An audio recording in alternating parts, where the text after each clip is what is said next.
From their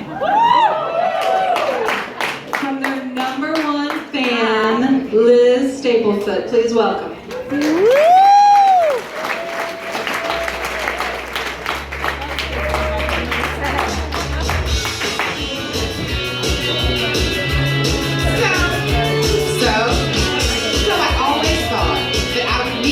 Robert Smith one day.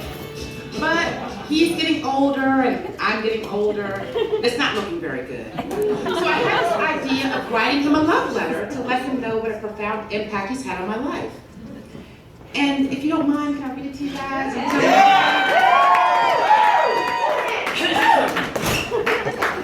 Dear Robert, this letter is to you, with big shouts out to all of the members who have cycled in and out over the years. Remember, we met years ago through a mutual friend, my BFF of BFFs in 7th grade, Heaps. We became friends as the only two different kids in the 7th grade advanced English class. He always dressed in black. I was born black. I first heard your voice while Heaps was trying unsuccessfully to sell me on his favorite band, Susie and the Banshees. I was blind, but on that mixtape, for you youngsters, it's a cassette tape recorded was the song Boys Don't Cry. And when I first heard that song, it took me a few listens to realize that you were familiar with my technique. You choked back tears and ramped up the laughs. You were singing about heartache over a tune that made me want to dance. I was dealing with pain by being willing to do just about anything to get a laugh. You gave me the permission to be broken.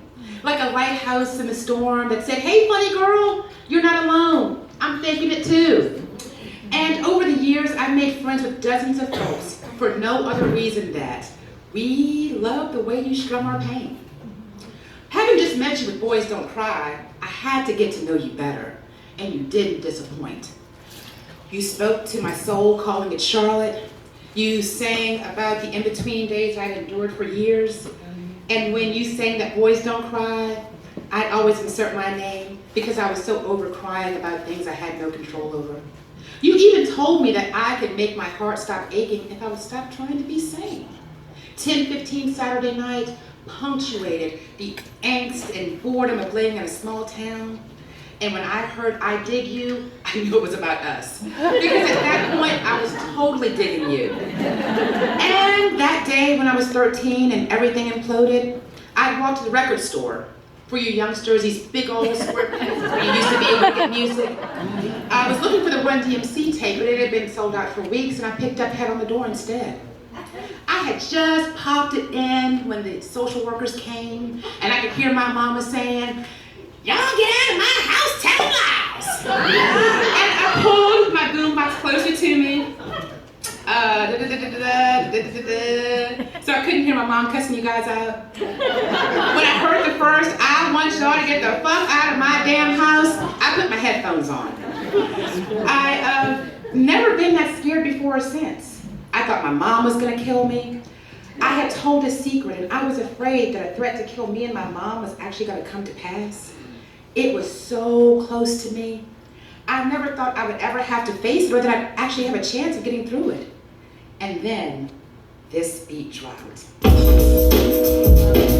that day, when I first heard, I purposely listened hard to the music to avoid what was outside the door. And then the lyrics dropped. And at that moment, I truly believed you were talking to me. I waited hours for this, and it made me sick. I wish I'd never been honest. I wanted that moment to be over, and the fear was staring me in the face. Like literally, I was staring at the back of my door with a mirror on it. And I was looking at my reflection, wondering when I died if I was gonna go to heaven or hell. What happened when my mom opened the door is not for this event, but my relationship with that song is. Because in that moment, you were the only good thing I had going on, coaching me through to safe and clean status. And in that moment, I fell in love with you. So thank you for being a calm in the storm. But you gave me more than that. Like when I was 17 and I was working at the craft store, and my buddy runs in talking about tickets for the Wish tour, and I thought, wow, he's gonna come here? I mean, at that point, the only live show I'd ever been to was sneaking into the 9:30 Club to see this band called the Pixies. I had no idea. But the experience was daunting. I didn't like crowds, and the entire night I was afraid my mom was going to show up and pull me out of the car. So when you said that the Cure was coming close, I couldn't believe it, and I even kept saying, here? Like, they're gonna come here? Because heretofore, you were like all the other stars. You were inaccessible, not real. I mean, we didn't do concerts or entertainment in my town, my family. So all of our entertainment came through the TV or the radio, where you people obviously lived. So the idea that you would actually be in the same room with me singing my favorite songs was insane. So, dude gets me a ticket, I show up, and when I get there, it's scary, there's so many people there, and the place is huge, and I still can't believe that you're actually going to be here. And then some band shows up and plays, and they're not you. Apparently there's this thing called the opening act. I was about to call bullshit, and when intermission came along, and they were setting up the stage for you, and I looked around and realized that I am the only black person here. And my palms started sweating, I started getting nervous, and I was about to say, screw it, I'm out. You came out, guitar in hand, and it was magical. And it was really magical. And it was super magical. And by the second act, I spent the entire first act standing in one spot staring at you. I couldn't move. During intermission, my friend says to me, "Are you having a good time? Are you okay?" But by the second act, I was having a ball. I was singing and dancing and laughing and crying. Having already declared myself an atheist, that experience made me understand why people go to church. And it set the tone for my relationship with music in general. It's not real until I see it live.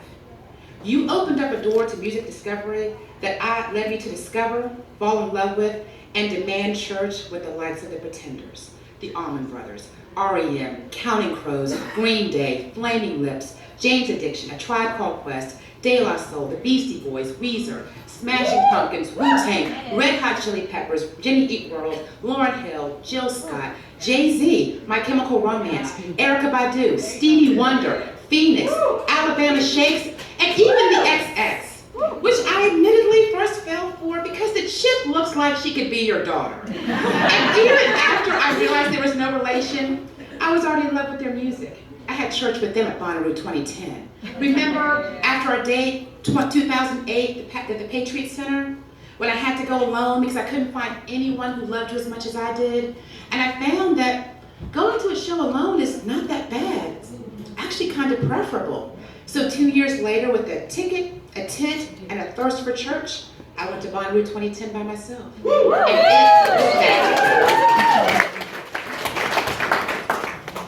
And so thank you for hooking me on live shows. And finally, thank you for sticking around. You are the longest musical relationship I've ever had. No other band has entered and stayed in my soul like you have, like an old childhood friend that I can always take solace in.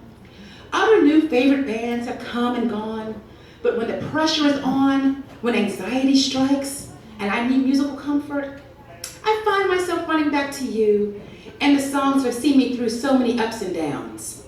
Like flying out to Syracuse University in 1992, listening to the Mixed Up album, as I left home for the first time, and the stranger on the plane beside me who could hear you through my leaky headphones, struck up a conversation and took me to my dorm room and sewed me in for my freshman year. My high school sweetheart and I made Love Song our song. Catch became a running joke with a buddy of mine that we still giggle about today. And obviously you were writing about a chick with epilepsy. No other way to explain such behavior, staring off into space, rolling on the floor and rolling around. I know epilepsy when I hear it. And when I was 22 years old and my first son was stillborn at 8.5 months, A Letter to Elise soundtracked months of tears. On the drive up to Mary Baldwin for my graduation in 2009, I blasted Close to Me and sang it to the top of my lungs the whole way. When my mom died, my big brother died, when my Superman died, pictures of you played repeatedly as I broke apart, trying to understand why. and Friday I'm in Love, and Just Like Heaven are still road trip playlist requirements, mixed in with some of the current stuff. So I close this love letter with my undying pledge to church with you every chance I get. Even if I'm on a walker, if you announce a show close to me, I'll be clickety-clacking my way, singing along and air guitaring to the very last note of Boys Don't Cry. Always makes me wait to the end of it.